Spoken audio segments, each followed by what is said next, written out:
ان کے جو سٹورز ہیں اور ڈیپوز ہیں یہ بھرے ہوئے اکوپمنٹ سے, استعمال کرنے والا کوئی نہیں ہے ان کا, تو اکوپمنٹ بھی آئے گا. پلس جو آرمی آتی ہے میرے خیال میں اگر آئے گی اس قسم کے کوئلیشن میں تو وہ اپنے ہتھیار ساتھ لے کے آتی ہے, تو اس طرح تو کوئی ان کو مسائل نہیں ہوں گے, کیونکہ جب آپ کوئی اور ہتھیار استعمال کرتے ہیں, کوئی اور ویپن سسٹم استعمال کرتے ہیں, پھر آپ کو ٹریننگ کی ضرورت ہوتی ہے, کنورژن کی ٹریننگ ہوتی ہے. اس طرح اگر آپ نے فوری لے کے آئے تو آپ نے ہتھیار لے کے آئے جس کے اوپر وہ ہے. اور سر اس کے پیچھے امریکہ کا کیا مفاد آپ کو نظر آتا ہے, مفاد شامل ہے, اور امریکہ کیا ایسی چیز پہ رضامند, کسی ایسے پلان کے لیے رضامند ہو جائے گا کہ جس میں اس کا مفاد شامل نہ ہو؟ دیکھیں جی, جو ہائبریڈ وارز چلتی ہیں وہ آپ کو اس کا پتہ نہیں چلتا کہ وہ کیا چاہتا ہے. وہ آپ کو, جیسے ہم اس وقت ہائبریڈ وار کے زد میں ہیں, پراکسیز اس میں چلتی ہیں, اس میں آپ کے اکنامکس کو ڈیمیج کرتے ہیں, مختلف طریقے ہیں جو ہائبریڈ وارز اگر آپ اس کو اسٹڈی کریں تو. اور دوسرا یہ ہے کہ مڈل ایسٹ کے اندر جو امریکہ کا مفاد ہے وہ ہے کہ جی کنٹرول کیاس ہو, کہ زیادہ نہ پھیلے لیکن کیاس ضرور ہو, تاکہ ہم اس میں اگر آپ دیکھیں سیریا میں موجود ہیں, اس وقت عراق میں موجود ہیں, سعودی عرب میں موجود ہیں, بحرین میں موجود ہیں, قطر میں موجود ہیں. ابھی اگر یہ تو جتنے بھی ڈویژنز ہوں گے, جتنے بھی تفرقے ہوں گے, اس سے امریکہ کو فائدہ ہے. اور ایران اس کا دشمن ہے فی الحال ابھی تک, اور ٹرمپ صاحب جب آئے ہیں تو اور بھی میرے خیال میں تعلقات خراب ہونے کا اندیشہ ہے. تو یہ تو امریکہ اس کو بالکل وہ چاہے گا کہ اس طرح کی ایک فوج ہو کہ جو کنٹروورشل ہو, جو انتشار پھیلائے, اگر وہ انوالو ہو جائے ایسے وارز میں جو انونیبل ہیں. مطلب ہے کہ ابھی کیا کرے گا, آپ 10 کوریں ڈال دیں سیریا کے اندر, کیا نام ہے یہ یمن کے اندر, وہ غائب ہو جائیں گی. یہ انونیبل وار ہے, یہ گوریلا وار ہے, ایسیمیٹریکل ہے, یہ نہیں جیتی جا سکتی. اس طرح سیریا کا جو ہے یہ میجر پاورز جو ہے اس کو انسٹیبل رکھنا چاہتے ہیں, افغانستان کو انسٹیبل رکھنا چاہتے ہیں, اس کے پیچھے اپنے مفادات ہیں. ہمیں ان میں سے باہر نکلنا چاہیے اور اس میں اپنے آپ کو انوالو نہیں کرنا چاہیے, کیونکہ ہم جتنے بھی اس کے اندر ہم انوالو ہوں گے اتنا ہم جو ہے اپنے خطے میں مسائل کو بڑھائیں گے, اپنے اندرونی ملک کے اندر مسائل کو بڑھائیں گے. تو میرے خیال میں اس میں سے بالکل کلیئر ہمیں رہنا چاہیے. جانشین صاحب دیکھیے, پہلی بات تو کچھ مسکنسیپشنز ہیں جو میں دور کرنا چاہتا ہوں. By lateral Saudi Pakistan relation کی بات کی گئی, اسی تناظر میں پاکستان کے اسٹریٹجک مفادات, اکنامک مفادات سعودی عرب کے ساتھ بالکل ہیں. ہمارے تقریباً 40 لاکھ کے قریب پاکستانی وہاں پہ جاب کرتے ہیں, ہمارے $10 بلین فارن ایکسچینج ہمارے پاس آتے ہیں, اور ہر سال 5 لاکھ پاکستانیز وہاں پہ جاتے ہیں جابس ٹیک اپ کرنے کے لیے. اگر 30,000 پاکستانی نکالے گئے تو کمپنیاں بسٹ ہوتی ہیں دنیا میں, ویسٹ میں ہوتی ہے, وہاں پہ کسی نے شور نہیں مچایا کہ کیوں لوگ بے روزگار ہوتے ہیں. تو یہ لغو پروپیگنڈا ہے کہ پاکستانیوں کو جو آپ جسٹیفائی کر رہے ہیں. نہیں, پہلے میں بائی لیٹرل ایشوز کو فیکٹ کے ساتھ رکھوں. نوکریاں ان کی گئی ہیں. نہیں, میں یہ کہہ رہا ہوں کہ کمپنیاں بسٹ ہوتی ہیں, لوگ انمپلائمنٹ ہوتے ہیں, وہاں پہ ایک ریسیشن ہے. تو اس کو جو ہے سعودی پاکستان ریلیشن میں یہ کہنا کہ جی انہوں نے کوئی تعصب کیا ہے, پاکستانی کو نکال رہے ہیں, یہ پروپیگنڈا ہے. لیکن اس وقت ہمارے جو سب سے جو اکنامک اور سعودی جو ہمارے نیشنل انٹرسٹ ہے وہ سعودی اور پاکستان ریلیشنز ہیں. اس کو ہمیں کنٹروورشل بنانا میرے خیال میں قومی مفادات سے کھیلنا ہے. رہی یہ بات کہ ایران اور سعودی عرب کے تعلقات خراب ہیں, ہم اس کے ذمہ دار نہیں ہیں. پہلے تو یہ بات ہمارے تعلقات کتنے امپیکٹ کریں گے اس چیز سے. سنیے, اگر Iran, I repeat my self, اگر ایران کے سعودی عرب کے ساتھ تعلقات خراب ہیں ہم اس کے ذمہ دار نہیں ہیں. ایران کے بہت اچھے تعلقات ہیں انڈیا کے ساتھ, ہماری دشمنانہ تعلقات ہیں انڈیا کے ساتھ. ہم نے کبھی بھی ایران سے گلہ نہیں کیا کہ جی آپ کو حق نہیں ہے, چونکہ فارن پالیسی زیرو سم گیم ہے, آپ کو ان کے ساتھ تعلقات نہیں رکھنے چاہیے. فارن پالیسی زیرو سم گیم نہیں. اگر میرے ملک کے, اگر میں نے استعمال کیا, ابھی تک ہم نے کوalition نہیں سپورٹ کیا, اگر میرے ملک میں یہ فیصلہ ہم کرتے ہیں ایز اے نیشن کہ ہمارے انٹرسٹ میں ہے اور ہم نے اس کوalition کو جوائن کرنا ہے, پھر بھی ہم نے یہ دیکھنا ہے کہ ہمارے مفادات کیا ہے. ہم نے یہ نہیں دیکھنا کہ اے ملک کا تعلقات اے ملک کے بی کے ساتھ خراب ہے, لہٰذا ہمیں بھی زیرو سم گیم جو ہے اسی طرح اپنانی چاہیے. فارن پالیسی کبھی بھی زیرو سم گیم نہیں. دوسری بات یہ کہ آپ کو یعنی کہ حکومت جو ہے وہ سفارتی تعلقات پہ اس کا بالکل امپیکٹ نہیں دیکھ رہی ہے گوئنگ فارورڈ, خارجہ پالیسی پہ بھی نہیں امپیکٹ کرے گا. ہمارے لیے تعلقات ممالک کے بائی لیٹرل ہے, ملٹی لیٹرل ہے. ایران کے ساتھ ہمارے بہت اچھے تعلقات ہیں, ہم گوادر اور چابہار میں اکنامک کوآپریشن کی طرف جا رہے ہیں. جو ان کی انرجی کے ذخائر ہیں وہ پاکستان اس کو یوٹیلائز کرے گا, گیس پائپ لائن آ رہا ہے ہمارا, تو یہ ہم سارے میٹیلائز کریں گے. لیکن اس کا مطلب یہ نہیں ہے کہ کوئی ملک کا یہ حق ہے کہ ہمارے بائی لیٹرل یا ملٹی لیٹرل تعلقات کو ویٹو کر سکتا ہے. پھر دوسری اہم بات یہ کہ جہاں تک اس بات کا تعلق ہے کہ وہاں پہ کوئی عائشی ہو رہی ہے, پیٹرول, یہ لغو باتیں, ان کا ایک ساورن ملک ہے, انہوں نے جو کرنا ہے وہ کرتے رہیں. ہیں وہ ان کا ڈسکریشن ہے، لیکن NOC گورنمنٹ بالکل دیتی ہے، وہ وٹ کرتی ہے، یقیناً اس میں سیکورٹی کلیئرنس بھی آتا ہے، متعلقہ اداروں کا انپٹ بھی آتا ہے، تو اس کے بعد جو ہے گورنمنٹ اس نتیجے پہ پہنچتی ہے کہ ہاں NOC دے رہے ہیں، ہاں اس کا کوئی بیئرنگ نہیں ہے فارن پالیسی اور ملٹی لیٹرل یا بائی لیٹرل ایشوز پہ، تو ایک ججمنٹ ہوتی ہے. لیکن جہاں پہ اس کوalition کے ساتھ کوآپریشن کا تعلق ہے اسٹیٹ لیول پہ، حکومتوں کے لیول پہ، ابھی تک آفیشلی ہم وہاں پہ نہیں کھڑے ہیں جس پہ ہم یہ بحث کر رہے ہیں. تو ہم ایک مفروضے کی بنیاد پہ ہم ڈسکشن کر رہے ہیں کہ یہ ہوگا، وہ ہوگا، یہ نہیں ہوگا. اور آخر میں صرف یہ کہوں گا کہ ایران کے ساتھ ہمارے تعلقات رہیں گے، ہم کسی بھی ملک سے تعلقات دوسرے ملک کے فریم میں یا لینگز میں نہیں بنائیں گے، نہ خراب کریں گے. دیکھیے جی، میں مانتا ہوں کہ سعودی کے ساتھ ہمارے اچھے تعلقات ہیں. ہمارے انڈیا کے ساتھ کشمیر کا مسئلہ ہے، اس میں تو کبھی سعودی نے ہمارا ساتھ نہیں دیا. اگر سعودی کے ہمارے ساتھ تعلقات ہیں تو اس سے بہترین تعلقات تو ان کے انڈیا کے ساتھ ہے جو ہمارا ایک دشمن ملک ہے. آپ کا وزیر اعظم جا کے تو وہاں پہ ایسے کھڑے ہوتے ہیں جیسے اس کا ذاتی ملازم ہے، لیکن جب انڈیا کے وزیر اعظم جاتے ہیں تو اس کا تصورات اور وہ سارا سب کچھ آپ نے دیکھ لیا تھا. میں اپنے اس بات پہ ایک بار پھر کہہ رہا ہوں کہ اگر سعودی کی شہزادوں کے احسانات ہیں تو وہ نواز شریف اور نواز شریف صاحب کے فیملی پہ ہے. پاکستان پہ اس کے کوئی احسانات نہیں ہے. ہمارے لوگ اگر وہاں پہ کام کرنے جاتے ہیں تو وہاں پہ کام کرتے ہیں، اور ان کے لوگ ہماری کمائی سے کھاتے ہیں. ان کا جو کپیلو ہوتا ہے وہ کوئی کام نہیں کرتا ہے، وہ سارا دن شادیاں کرتے ہیں، ایک گھر بناتے ہیں، اس کو توڑتے ہیں، اور اس کی کمائی صرف ہمارے لوگوں کے خون پسینے کی جو کمائی جو ہے وہ کپیل لیتے ہیں، اس کو جو قامہ لگاتے ہیں اور ان سے وہ لوگ کھاتے ہیں. تو ہم پہ سعودی کے کوئی احسانات نہیں، کوئی احسانات اور رشتہ داریاں ہیں تو وہ نواز شریف صاحب کے اپنے ہیں. لیکن میں اپنے اس بات پہ پھر بھی قائم ہوں کہ اس کے باہر کے اثرات سے زیادہ جو اثرات آئیں گے وہ اندرونی آئیں گے. اور آج باہر کی دنیا میں جس طرح کے خانہ جنگی ہیں، یہ خانہ جنگی پاکستان کے گھر تک پہنچ جائیں گی. اور ہم نے ہمیشہ سے دوسروں کے جنگ کے اپنے ذاتی مفادات کے لیے، اپنی ذاتی ڈالروں کے لیے، مشرف صاحب کہہ رہے تھے کہ ہم لوگوں کو پکڑ کے دے رہے ہیں لیکن ڈالر تو وہاں سے آ رہے ہیں، اس طرح ضیاء کہہ رہے تھے. تو ہم ہمیشہ سے دوسروں کا جنگ آ کے اپنے گھر میں لڑتے ہیں. اور میں سمجھتا ہوں کہ یہ حکومت کا حق نہیں ہے کہ وہ پارلیمان کو بائی پاس کر کے، وہ اپنی سیاسی اداروں کو، وہ اپنے عسکری اداروں کو بائی پاس کر کے اور کسی کو NOC جاری کرے. اس کو یہ حق نہیں پہنچتا ہے. ہاں، اگر راحیل شریف صاحب کے وہاں پہ جانے سے اور وہاں پہ چارج لینے سے ہمارے ملک پہ، ہمارے قوم پہ کچھ اثرات نہیں پڑتے، ہمیں کیا، وہ جائے جدھر مرضی، جس طرح چاہے، اس کا امیج خراب ہو، اس کا امیج ٹھیک ہو، وہ ان کا اپنا پرسنل مسئلہ ہے. لیکن ہمارا مسئلہ یہ ہے، ذاتی نہیں ہے، خواجہ صاحب نے کلیئرلی کہا ہے ذاتی نہیں ہے، دو حکومتوں کا معاملہ ہے. ہمیں خدشہ یہ ہے، میں ایک بار پھر کہہ رہا ہوں کہ ہمیں خدشہ یہ ہے کہ یہ ایک متنازعہ لڑائی ہے، اور یہ متنازعہ لڑائی ہمارے گھر تک پہنچ جائیں گے. اور جس طرح کی باہر کی دنیا کے لوگ خانہ جنگی کی شکار ہیں، اس طرح ایک بار پھر یہ ملک خانہ جنگی کا شکار ہو جائے گا. جن لوگوں کے باہر کی دنیا میں کچھ ہے وہ تو چلے جائیں گے، لیکن میں کہاں جاؤں گا؟ میرے بچے کہاں پہ جائیں گے؟ آپ کے لیڈران تو ایک بار پھر اپنے سارے بریفکیس جہازوں میں ڈال کے چلی جائیں گے، جدہ چلی جائیں گے، امریکہ چلی جائیں گے، لندن میں چلے جائیں گے. میں تو باجوڑ سے اتنی لڑائی ہو گئی، میں ابھی تک باجوڑ میں رہ رہا ہوں. میں تو باجوڑ سے لے کر اسلام آباد میں میرے رہنے کا توفیق نہیں ہے کہ میں اسلام آباد رہوں. میں تو پشاور اپنے بچوں کو نہیں نکال سکتی ہوں، تو میں کہاں جاؤں گا جو مجھے اس طرح کے جنگ میں دھکیل رہے ہیں. پرویز صاحب، ملک جو ہے خانہ جنگی کی طرف بڑھتا ہوا دکھائی دے رہا ہے. چٹان صاحب ابھی جس طرح سے گفتگو کر رہے تھے، سر یہ اتحاد جو ہے کیا اقوام متحدہ اور OIC کے منشوروں کے تحت آپریٹ کرتا ہوا نظر آئے گا پھر آپ کو؟ اقوام متحدہ اور OIC کے منشور کے تحت یہ ہرگز نہیں ہوگا.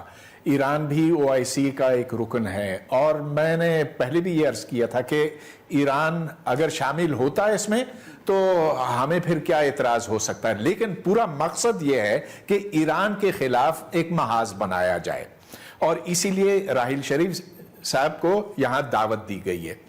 اب دیکھیے یہ کتنی ایک افسوسناک بات ہے کہ جنرل راحیل شریف نے اپنا نام کمایا تھا اس بنا پر کہ انہوں نے دہشت گردی کے خلاف یہاں مہم چلائی تھی, جہاد کیا تھا.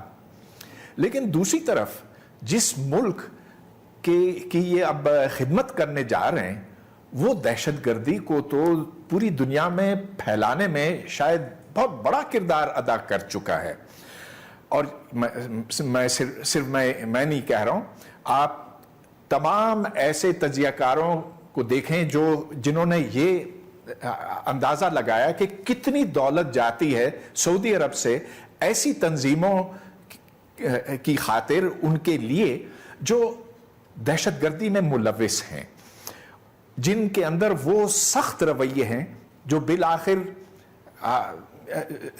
یا تو وہ انتہا پسند ہیں یا دہشت گرد ہیں. ساری دنیا میں بشمول پاکستان, بٹ پاکستان کے اندر بھی ایسے مدارس موجود ہیں جن کو براہ راست ان کی فنڈنگ حاصل ہوتی ہے. جی بالکل, اور حکومت پاکستان نے اس بات کی نشاندہی بھی کی تھی اور یہ کہا ایسے مدارس جہاں انتہا پسندی جنم لیتی ہے یا پرورش پاتی ہے ان کی فنڈنگ سعودی عرب سے آتی ہے. تو اب راحیل شریف صاحب کیا کرنے جا رہے ہیں مجھے نہیں سمجھ میں آتا. ان کی تمام ریپوٹیشن, ان کی تمام ساکھ اب خاک میں ملتی ہوئی جا رہی ہے.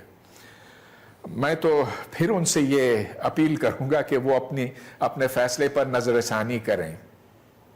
رائٹ پرویز صاحب, اور میں نے بیچ میں ذکر کیا امریکہ کا کیا اس کے پیچھے آپ کو انٹرسٹ ہے, نظر آ رہا ہے, مطلب موجودگی ہے, اس کی ایگزسٹنس ہے کوئی ان کے انٹرسٹ کی؟ جی, امریکہ اور برطانیہ دونوں اب اسلحہ خوب مقدار میں بیچ رہے ہیں سعودی عرب کو. وہ بے انتہا اس سے منافع کما رہے ہیں اور ان کا گیم بھی بالکل واضح ہے. وہ اسرائیل کو سپورٹ کرتے ہیں, انہوں نے کئی ملکوں کو تباہ کیا ہے جس میں عراق اور شام کو چلیے وہ ایک متنازع مسئلہ ہے, لیکن عراق اور لیبیا کو ان ممالک نے برباد کیا تھا. شام کے اندر اور عراق کے اندر سعودی عرب کا بہت بڑا ہاتھ ہے, جیسا کہ بریگیڈیئر صاحب نے بتایا تھا ہمیں کچھ وقت پہلے. اور جو خرابی وہاں پیدا ہوئی ہے, جبات النصرہ اور اس طرح کی انتہا پسند تنظیمیں, ان کو سعودی عرب کی بیکنگ ملتی رہی ہے. تو اگر آج ہم دیکھیں کہ عالم اسلام کس طرح سے بٹا ہوا ہے اور کس طرح سے خون ریز جنگوں میں اس وقت گتھم گتھا ہے, تو اس میں سعودی عرب کا بہت بڑا ہاتھ ہے اور ہم تو بس ان کے سامنے لگتا ہے کہ لیٹ ہی گئے ہیں, جھک گئے ہیں ان کے انٹرسٹ کے آگے. میں ایک اور بریک شامل کروں گی اس وقت اور ڈسکشن کو اس بریک کے بعد آگے بڑھائیں. شروع ہو چکا ہے فینسنگ کا عمل, باقاعدہ طور پہ اس کا آغاز ہو چکا ہے. گزشتہ روز آرمی چیف نے بھی اس بات کو واضح کر دیا گیا ہے ان کی جانب سے. بریگیڈیئر صاحب, ڈسکشن کو آگے بڑھاتے ہوئے, سر کیا یہ فینسنگ کا جو عمل ہے, یہ جو مسئلے کا حل کیا صرف یہ دکھائی دے رہا ہے؟ فوج میں ایک بات ہوتی ہے آبسٹیکل, اور باڑ ایک آبسٹیکل ہے. جب تک آپ آبسٹیکل کو فائر سے کور نہیں کریں گے اس آبسٹیکل کو کوئی فائدہ نہیں. اس کو کوئی بھی کاٹ کے تو گزر سکتا ہے. کوئی آپ نے ڈچ بنا دی, ڈچ کے اوپر سے کراس کر لے گا, دیوار بنا دی اس کو سیڑھی لگا کے پار کر دے گا. سو آپ نے اس کو ایک فائر سے جو ہے اس کو کور کرنا ہے. ابھی مجھے سمجھ نہیں آتی کہ اس قسم کے دشوار گزار پہاڑی سلسلے کے اندر آپ کس طرح اس کو کور کریں گے پوری باڑ کو جدھر آپ لگا رہے ہیں, جس علاقے میں لگا رہے ہیں آپ. کیونکہ اگر آپ سلیکٹیو ایریاز میں لگا رہے ہیں اس کو بائی پاس کر دے گا. He will find the ways and means of bypassing it and entering. میں ایک مثال دیتا ہوں. کشمیر میں ہندوستان نے اسرائیل کی مدد سے بہت ہی یعنی جدید قسم کا ایک سرویلنس سسٹم لگایا ہے اور پورے ایل او سی کے اوپر انڈین آرمی ڈیفینسو پوزیشن میں بیٹھی ہے. مائن فیلڈ جو ہیں وہ لگی ہوئی ہیں وہاں پر. انڈیا پھر بھی شکایت کرتا ہے کہ انفلٹریشن ہوتی ہے باوجود اس کے. اس نے پوری جو ہے نا مرالا سے نیچے لے کے تو آپ ڈیزرٹ تک جائیں, انہوں نے پورا فینس لگایا ہوا ہے. اسمگلنگ جاری ہے ہندوستان کے ساتھ. باقی تو بیڈ ہیڈس کو تو آپ نکال دیں, اسمگلنگ بھی جاری ہے ہندوستان کے ساتھ. تو یہ باڑ لگانے سے فائدہ نہیں ہے. افغانستان کے اندر جو مسائل ہیں اس کو آپ نے افغانستان کے ساتھ بات چیت کر کے اس مسئلے کا حل پیدا کرنا ہے. سر ہم نے جو بارڈر کراسنگز بند کر دی تھی فروری کے مہینے کے بیچ میں, کوئی فائدہ نہیں تھا. مجھے اس کی سمجھ نہیں آئی تھی کہ کیا آبجیکٹیوز تھے جب آپ کہتے ہیں کہ بارڈر کلوز کر دیں, آبجیکٹیوز کیا ہیں آپ کے, کیا انہوں نے جب آپ نے کھولا کیا وہ آبجیکٹیوز حاصل ہو گئے تھے؟ ہمیں بتایا جائے نا, مطلب ہے کہ کیونکہ لاکھوں غریب لوگ جو ہیں, آپ کو صرف میں ایک مثال دیتا ہوں, گڑ کی قیمت پشاور ویلی میں 33% وہ گر گئی. اس آدمی کو نقصان ہوا جو پشاور ویلی میں گڑ جو ہے بنا رہا ہے. بالکل اس طرح آپ لاکھوں لوگوں کے بے روزگار ہو گئے, ان کو کام بند ہو گیا, ٹرکوں کا بزنس تباہ ہو گیا, لوگوں کے جو پیرشیبل گڈز تھے وہ سارے ختم ہو گئے. اس سے فائدہ نہیں ہے. ہم نے افغانستان کے ساتھ بات چیت کرنی ہے. انڈو افغان نیکسس کو ہم نے توڑنا ہے, اور وہ کس چیز سے ہوگا؟ وہ باڑ لگانے سے نہیں ہوگا, وہ گیٹ بند کرنے سے نہیں ہوگا, اس کے ساتھ بات چیت کرنے سے ہوگا. بات چیت کرتے ہوئے پاکستان نظر آ رہا ہے. آئیڈیل اور کتابی باتیں ہیں. افغانستان کے ساتھ بات چیت کے ذریعے ہم امن لائیں, امن ہم نہیں لا سکتے جب تک کابل گورنمنٹ ولنگ پارٹنر نہیں ہے, جب تک دوسرے ریجنل ممالک افغانستان میں مداخلت بند نہیں کریں گے, جب تک امریکہ افغانستان میں پیس نہیں چاہے گا. تو اس وقت تک کیا دہشت گرد ہمارے ویسٹرن بارڈر کو کراس کرتے ہوئے ہمیں مارتے رہیں اور ہم سٹنگ ڈک بنے رہیں, ہم کچھ بھی نہ کریں, ہم بارڈر کو کم از کم ہارڈن نہ کریں, ہم یہاں پہ باڑ نہ لگائیں, ہم یہاں پہ سرویلنس کیمراز نہ لگائیں. یہ کون سی منطق ہے کہ ہم کہیں وہاں پہ امن کے لیے ویٹ کریں جو آئندہ پتہ نہیں 25 سال میں شاید بھی آئے یا نہیں آئے, اور ان دی مین ٹائم ہم اسی ولنریبلٹی کے ساتھ آگے بڑھیں؟ یا کیا ہم کر سکتے ہیں دہشت گردی کا مقابلہ اس طرح؟ سر کیوں سر نواز شریف صاحب ترکی میں جب بیان دیتے تو تب وہ انڈیا سے بھی تو دوستی کے لیے آگے ہاتھ پیش کر رہے ہوتے ہیں نا, وہ بولتے ہیں کہ جی نہیں, کہنے کا مقصد ہے ہم بات چیت نہیں کر سکتے افغانستان سے. افغانستان کے ساتھ جب تک نیو ڈیلی, ہماری خواہش ہے بات چیت کی, لیکن اگر وہ ولنگ پارٹنر نہیں ہے تو ہم بیک تو نہیں کر سکتے. اگر کابل گورنمنٹ ولنگ پارٹنر نہیں ہے تو ہم بیک تو نہیں کر سکتے ہیں, یا ہم بیک کر سکتے ہیں. وہاں پہ صرف ہم اسٹیک ہولڈر تو نہیں ہے پیس میں, باقی ممالک بھی اگر چاہیں گے تو پیس آئے گا. وہاں پہ 50 زیادہ ایجنسیاں ہیں, وہاں پہ انڈیا بیٹھی ہے, وہاں پہ امریکہ پیس نہیں چاہتا, تو ہمارے پاس کیا چوائسز ہیں؟ ایک چوائس یہ ہاٹ پرسوٹ کا ہے, دوسرا ہے کائنیٹک آپریشن کا ہے جو ہم نہیں کر سکتے, تیسرا ہے ہم اپنی طرف سے ڈیفینسو میجر کے طور پہ بارڈر کو فینس کریں, اس کو ہارڈن کریں. اور اس کے علاوہ ابھی تک ہم پچھلے 50-60 سال سے سوشلی ہم مینیج کر پا رہے ہیں, وہ سسٹم ٹوٹ گیا. ابھی ہمیں ملٹریلی اس کو مین کرنا ہے, اس کو مینیج کرنا ہے. اگر ہم یہ مینیج نہیں کریں گے تو اس کا مطلب ہے پاکستان وہ واحد ملک ہے جس کے بارڈرز انسیکیورڈ ہیں, جس کے بارڈرز میں کوئی بھی اندر آ سکتا ہے اور کتنے بچوں کو, بڑوں کو, لوگوں کو قتل کر سکتے ہیں. سر فروری میں جو ہم نے ایک new wave of terrorist attacks دیکھی تھی, اس کے بعد جو ہم نے سیل کرنے کی بارڈر کراسنگز کا ڈیسیژن دیا تھا, اس سے کیا حاصل ہوا؟ ان کی ٹیکٹیکل موو ڈسرپٹ ہوئی ہے. جو لوگ ٹرانزیشن, میں آپ کو بتا رہا ہوں انٹیلیجنس رپورٹ ہیں, لوگ آن ٹرانزیشن ہیں. ٹرانزیشن کا مطلب یہ they are there way to hit the heartland. Punjab میں اندر آنا چاہتے ہیں بلوچستان کے ذریعے, فاٹا کے ذریعے, تو ان کی انٹرپشن ہو جاتی ہے. وہ انفریکوینٹڈ روٹس جہاں پہ ہیں وہاں پہ لوگ جو ہے پھر پہنچ جاتے ہیں. تو ایک میجر ہے. پھر اس کے پولیٹیکل کانسیکوینسز ہے کہ گورنمنٹ کو میسج دینا ہے کہ اگر آپ وہاں سے کوئی بھی دہشت گردوں کے خلاف کچھ ایکٹ نہیں کریں گے تو لازمی بات ہے ہم اس طرح اس کو اوپن نہیں ٹریٹ کر سکتے. Two of our honorable guests do not agree with you. I don't care if they don't agree. I respect their opinion. But you know, if they are laughing, that's their چٹان صاحب, آپ نے کیا کیا جو انہوں نے کی ہے نا کہ باڑ لگا دیں گے, ہارڈن کر دیں گے, اس سے زیادہ کتابی بات اور کوئی نہیں. سر اور حکومت ہے, کہتے ہیں کہ دل بہل جانے کو غالب یہ خیال اچھا ہے. کسی پالی نے کہا ہے کہ یہ سال اچھا ہے. آج میرے بھائی جوک بہت سنا رہے ہیں, میرے ساتھ ایک اور چینل پہ بھی تھا, اس پہ بھی اچھے اچھے جوک سنا رہے تھے. یہ ممکن نہیں ہے. آپ پاکستانی فورسز کو چھوڑ کے انڈیا کا فورسز بھی لائے اور امریکہ فورسز بھی لائے, جس طرح کی کولیشن بنایا تھا نیٹو فورسز کا, 45 ممالک کے فورسز آئے تھے. یہ ساری دنیا کے فورسز اکٹھا کرے تو اگر جس نے وہ جغرافیہ دیکھا ہے جو باجوڑ سے شروع ہو جاتا ہے اور وزیرستان پہ ختم ہو جاتا ہے, جس نے وہ پہاڑ دیکھے اور جس نے وہ کھائیاں دیکھے کہ کبھی آپ پہاڑ کے اوپر ہو تو راستہ